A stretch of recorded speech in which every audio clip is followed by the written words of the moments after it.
అయ్యో ఏంటి మీరు ఇంకా ఆఫీస్కి వెళ్ళలేదా? రోజు ఆఫీస్కి వెళ్ళాలనిపించలేదు, వెళ్ళలేదు. అలా అనుకుంటూ కూర్చుంటే ఎలాగండి? నా దగ్గర ఉంటే నేను ఏమైనా చేస్తాను.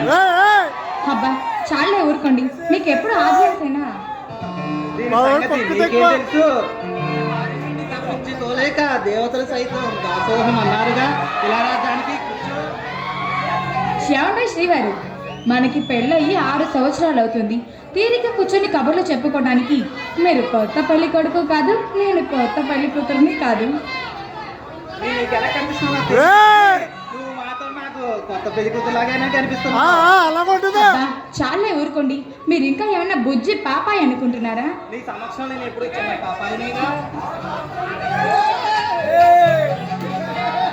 అది కాదండి, ముందు మీ జుట్టు నెరిసింది, అది చూసుకోండి.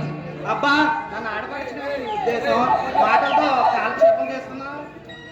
కాలం మన కోసం ఆగదు కదా. మీ ఆడవాళ్ళ మనసు తెలుసుకోవడం చాలా కష్టం. అబ్బో, మీ మగవాళ్ళ బుద్ధి అంచనా వేయడం కూడా చాలా కష్టం. అంటే నన్ను అనుమానిస్తావా? నీ ఆడబుద్ధి పోల్చుకున్నావు కదా. హలో మాస్టారు, ఇది అనుమానం కాదండి. శంతేని నా భర్త అందగాడు కదా, ఈ మాత్రం అనుమానం సహజం. ప్రేమించి పెళ్లి చేసుకున్న భార్య పక్కనుండగా పరాశ్రీ మీద కన్నేసి వాళ్ళ కనిపిస్తున్నానా? అబ్బా అలా అనుకోకండి శ్రీవారు, మీరేంటో మీ మనసు ఏంటో నాకు బాగా తెలుసు.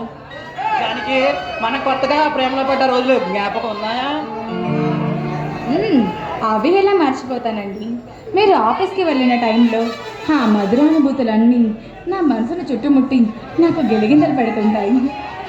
గడిచిపోయిన కాలాన్ని మన అనుభూతులు నీతో పంచుకున్న తీపి రాత్రులు కాలాగిని సైతం కరిగిపోతాయి.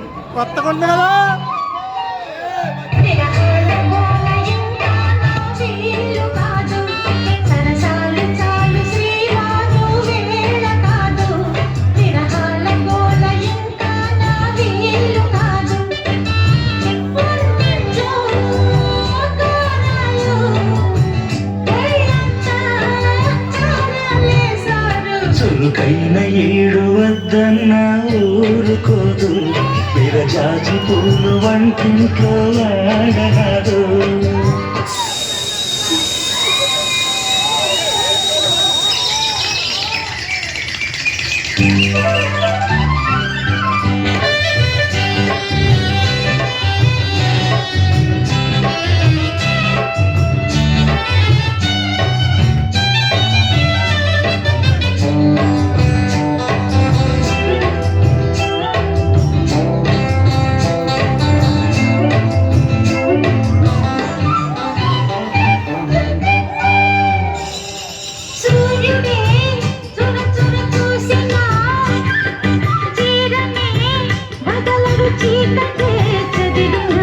ఆకులే ఏకలు వేసిన కౌగిలే వదలను వాకిలే పిలిచిన